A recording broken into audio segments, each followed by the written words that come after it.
What's up, Cowboy Nation? Let's go. Appreciate everybody. Really do. Let's get this thing going one way or another. All right, so for those who just now tuning in, my name is Law Nation, L-A-W Nation. You can follow me on Instagram at Laws Nation, as well as the Roku's, the iTunes, Spotify, you name it, I'm there. So we're going to talk a little bit about are the Dallas Cowboys making the right decisions to in the free agency market. We already know that a lot of times players that's in the free agent market are said that they're getting paid too much money, meaning that the value of the free agency is just too high. So a lot of times it's best for me to look at it from this aspect of it. It's always better that the Cowboys go and get that free agent after the draft. That's how I look at it. After the draft, it's a better situation because the money aspect is just not going to be there as far as the demand. And a lot of times also the teams that you will think that they have a veteran guy out there, they get rid of that guy. They do. They get rid of him because they got the guy that they wanted in the draft, and they want to have all of their love and adulations towards that particular guy. So let's just pull up what was said yesterday. It's not going to be a long show.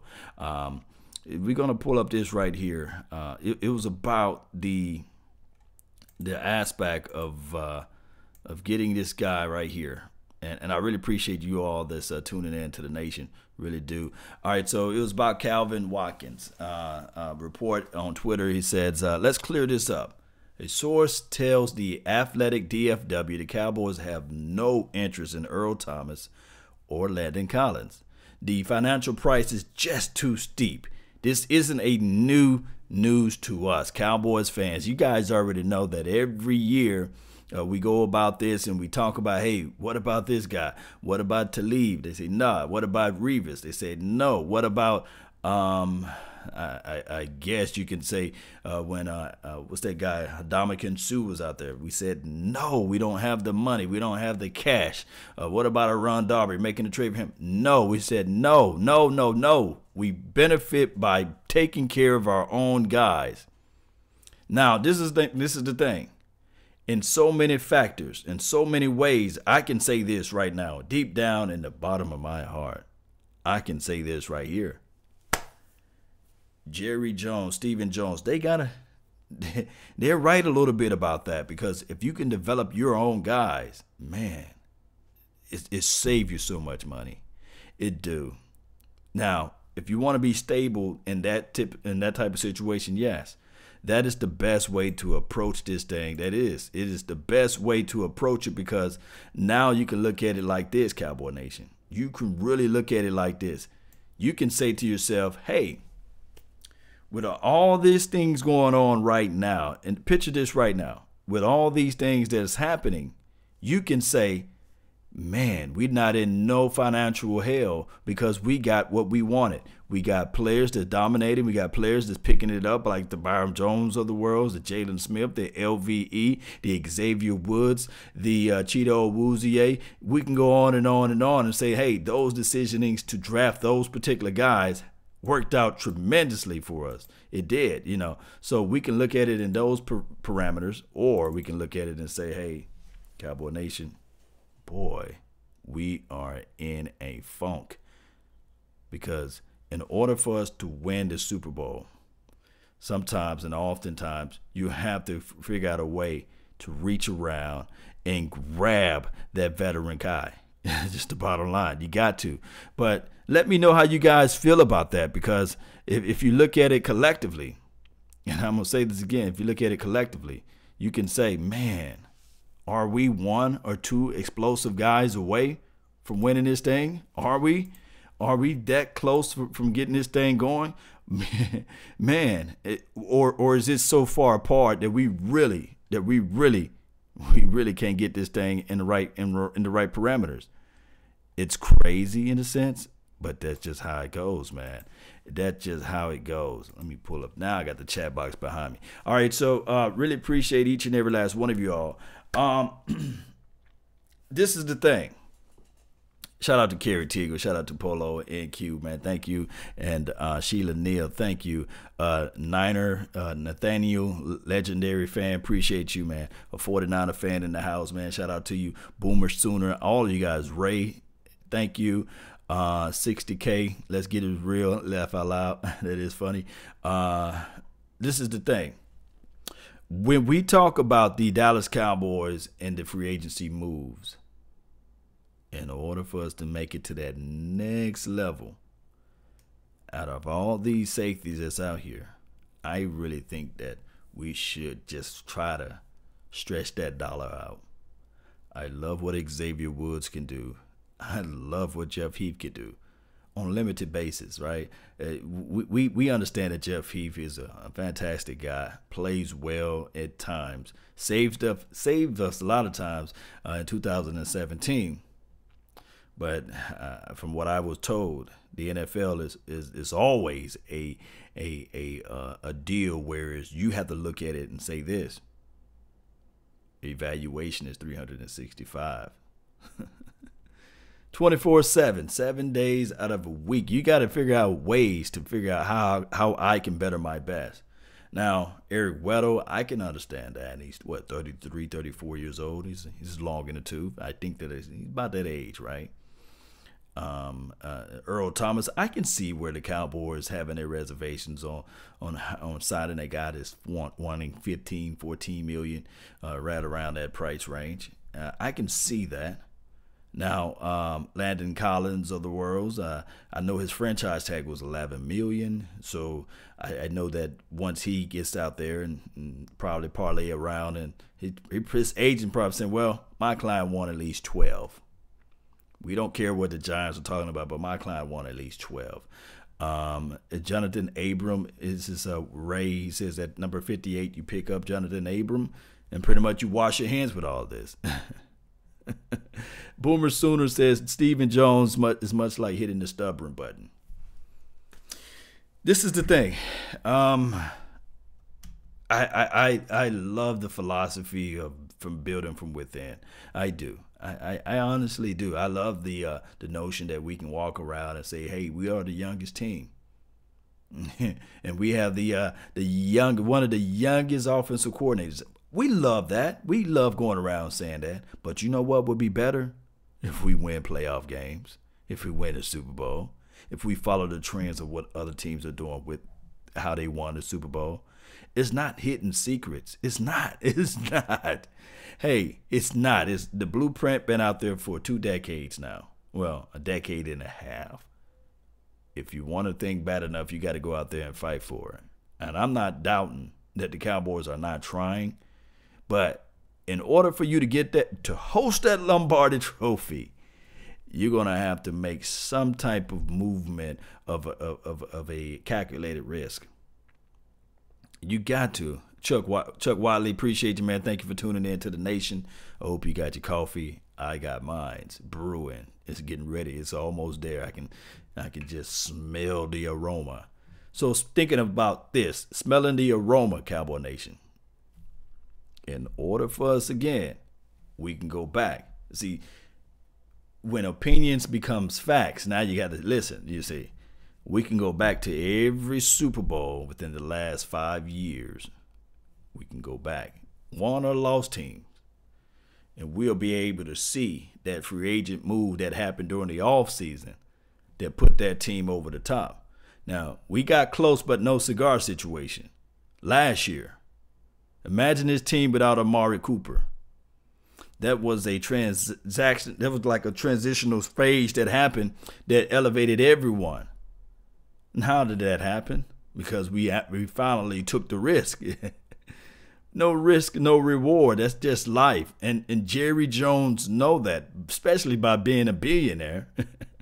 But I think that we've been burned so many times. We've been hurt so many times that we look at this picture different, and we don't want to grab that guy, and it'll be waste to us. But this is the thing. How you can overcome this, Cowboy Nation. Shout out to you, supercharged Cowboy and Loving Aries. Appreciate you for tuning in to the Nation. You know how we can just overcome all this, Cowboy Nation? If you just take a little risk. Yes. This Jawman says, what do you think about Jordan Lewis at safety with Xavier Woods? No, I don't like the idea that Jordan Lewis be the safety. I would rather for them to kick or slide Cheeto Awuzie out to be in safety. One can argue he can play box inside, and he got a little bit more anticipation, follow through and flow with the ball as it relates to playing inside. He had just look up his college tape. He can play inside, and you some lengthy, long, rangy guys that's in this draft that you can work out in that corner spot. You can keep Xavier Woods, and maybe that could be the issue resolved type of situation. And you could draft up and beef up that front four. I like the pressure going into the inside. Remember, the Legion of Boom, when they won the Super Bowls, or won that one Super Bowl, they could have won multiple Super Bowls, pressure was coming from the inside. They didn't have an edge rusher like a D-Law. They didn't have an edge rusher, of course, of course you can say Bennett, but he wasn't no D-Law. Let's be real about it. Guys, name me a dominant edge rusher that played for the New England Patriots. There's really, you can argue the fact that the LA Rams didn't have a dominant edge guy. They had a guy that pressured into the inside. So, and you can go on and on and on. The Ravens, I meant to say, they didn't have a dominant edge guy. Well, I take that back. Suggs is a dang on dominant edge guy. But we can look at it, but you got to have pressure into the inside is what I'm trying to say. Well, that's what I'm trying to finagle this argument or conversation to. That's why I really want somebody to have some pressure into the inside. We need to figure that out, you know. Big Pete says no risk, no reward. I agree, Big Pete. It's crazy in a sense. Dallas Cowboys fans for life. Appreciate you. Thank you also for joining in on the Periscope and the Callaway. Thank you for tuning in to the Nation. Let me pull up this right here just to give you guys some optimism, a little hope, a little love and adulations towards this team. Let me pull this around because a lot of times we get it twisted, right? All-time winning percentage. I've been hearing when I posted this on the Instagram, and I posted it as well as in the community chat on YouTube. A lot of people were saying, "Law, it's cool and all that we top of the game, but we haven't touched that Lombardi Trophy in 23 years. It's been a long drought." And I said, "Okay, what's taking the other team so long to catch up, you know, as far as the all-time winning percentage?" Now, I admit, you know, the Patriots been having a formula that's been winning, but we still on top of things, Cowboy Nation. And everything can turn around this year if we get one more explosive player to help out this offense and one more explosive player to help out this defense. Now, I'm not going to bash all of our off-season moves because it's still young, right? And like I said, there are going to be a lot of guys, tons of guys after the draft. So let whoever go right now. and also don't buy too much into to this statement right here. Let's clear this up. Sources tell the Athletic DFW the Cowboys have no interest in Earl Thomas or Landon Collins because it contradicts itself from a previous weeks. But that Stephen Jones said, "Hey, we're going to be very active in this free agency as it relates to looking for a safety and this sorts of things." So don't buy too much into the media. But look back at the trends. Look, I will be mad if we go get a Joseph Daverson, you know, a guy that we never heard of from the free agency. I just threw up anybody named Joseph Daverson. Hope that's not a real person. We go out there and grab him and say, "Hey, he's going to be the safety help that we need to have to come out there." Hey, we see this time and time again, trying to get those spare parts to put them together and just pray and hope that they can make some type of impact out there. We don't want to do that. We want to reach deep down in our pocket and figure out a way to get something happening. And just don't go crazy with it. Just don't go pay a guy named Brandon Carr $50 million. You know what I mean? All right, so Trey Flowers from the Patriots, this is Polo. He's out there on the market. Yes, he's a suitable guy. We should go after Trey Flowers. Yeah, but this is the thing. I want to go after him after the draft. I don't want to go out there and get a subpar guy, or he's pretty decent, but I want to go out there and get that guy, pay him too much money. Remember, when you pay the guy who's played at a B level, A level money in free agency, and you pay a guy that's playing D level, B level money, you know, so we don't want to go and do that. No. So are the Cowboys making the right decision during this free agency for the 2019? I would still say this. Yes. But after the draft, there's going to be tons of players that's out there. There's going to be veteran players released from teams. There's going to be people that you're going to be like, oh, wow, they got rid of him?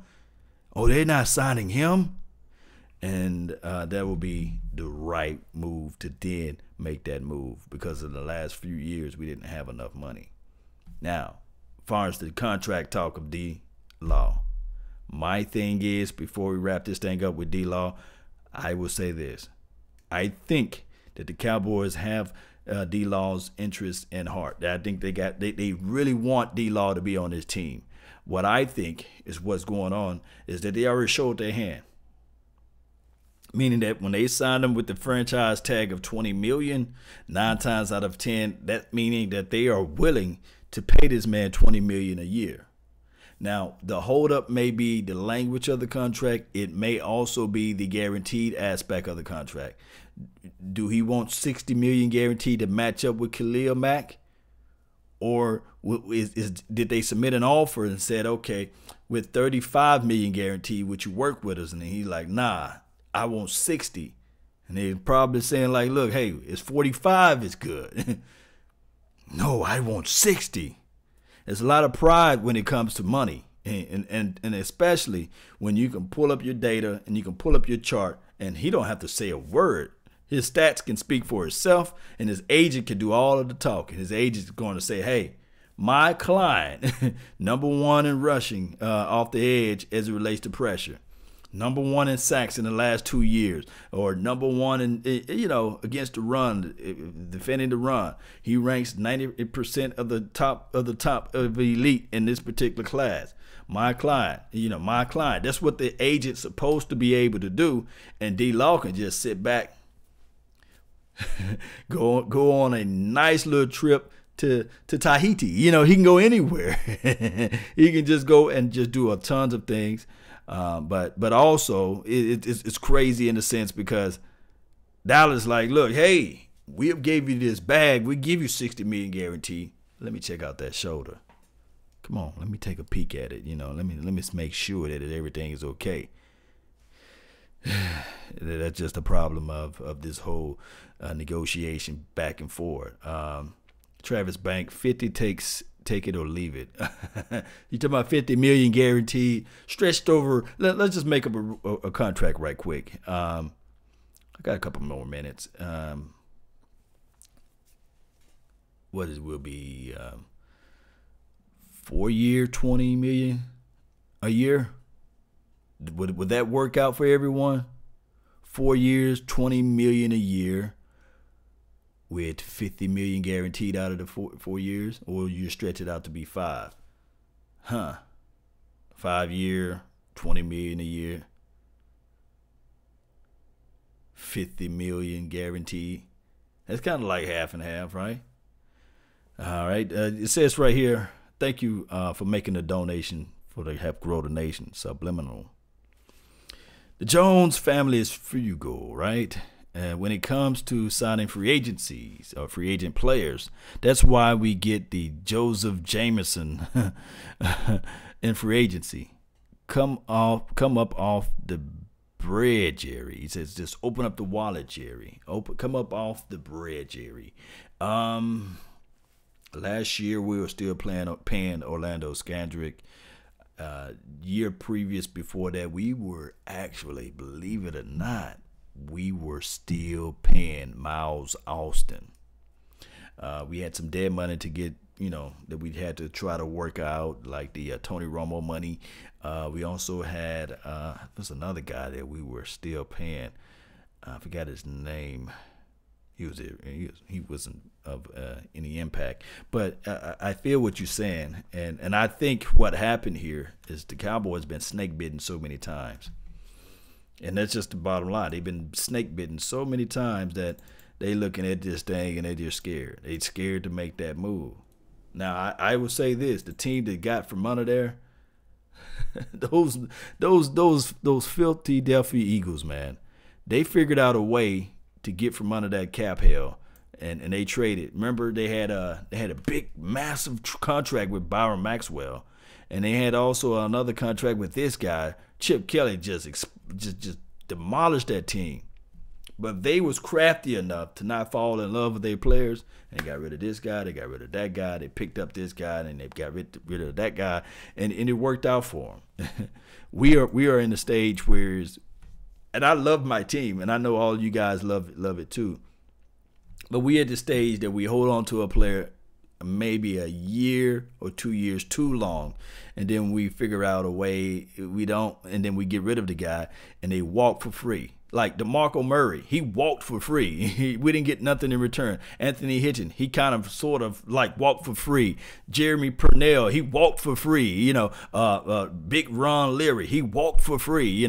These guys, we didn't get nothing in return. That's made us go out there, and Brandon Carr, used Carr, he walked for free. We didn't negotiate it enough so that we can trade these guys. Mo Claiborne, the guy that we developed for a quick second and then nobody really wanted, but he pretty much limped out of here for free. So those are guys that we didn't turn the bottom of our roster around, and we started to look back at it, and we'll say to ourselves, man, we don't know how to will and deal. We know how to draft well. We know how to find that talent. Like I guess this other guy that we developed, what's his name? Bruce Carter. Remember him? We took years for him to get right. He played one good solid year, and we said, you know what? We let you get out of here for free. The other kid, I can go on and on and on. This is crazy. And this is off the top of my dome. The other guy from London, Crawford, what's his name? Jack Crawford, got out of here scot-free. we didn't know how to finagle those things, you see. And what happened here, these guys leave the team, and they go to another team, and we just used them all the way up. Whereas you don't get nothing in return. You depend on the compensatory picks or what have you. Now, trust me, I love the compensatory picks, but let's be real about it. It's not like trading a guy away. Like the Barry Churches of the world, he got out of here scot-free. Even Orlando Scandrick, we didn't do anything for him for 10 years. So there should be ways. J.J. Wilcox, and I go on and on and on. These guys are not elite in a sense, but you should be able to get some return on your investments, especially those who you drafted. We got to figure out ways to stop falling in love with players. You got to get rid of a player. There's a saying, you would rather get rid of a player 2 years too soon versus 2 years too early. At least scale it back. Scale it back to at least get rid of a player 1 year too soon versus 1 year too early, too late. It's quite possible. Cowboy Nation, thank you all. Shout out to you, Nene. Shout out to you, BJD. Thank y'all. I hope you guys got your coffee. I got mine. Let's go.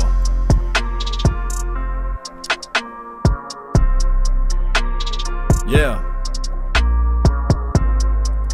Early first thing in the morning, like Sway in the morning, right? I know you guys listen to Sway in the morning. Q Child, what's up, fam? Truckee, 500, not 300, not 200. I'm gonna say it like Shannon, 500. Yes. Perez said, hit that freestyle. 1 fish, 2 fish. 2 fish, blue fish. You mess with us, Cowboy Nation, you will be toothless.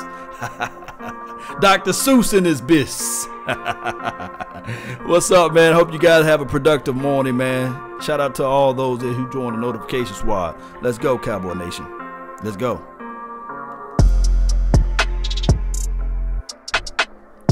Oh, yeah. And remember, you all are listening to nothing but the best. Salute.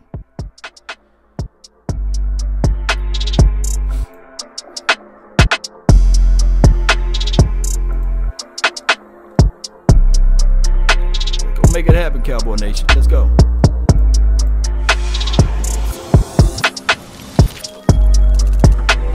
Get your mind together. Get your mind right, Cowboy Nation. Let's go. Salute.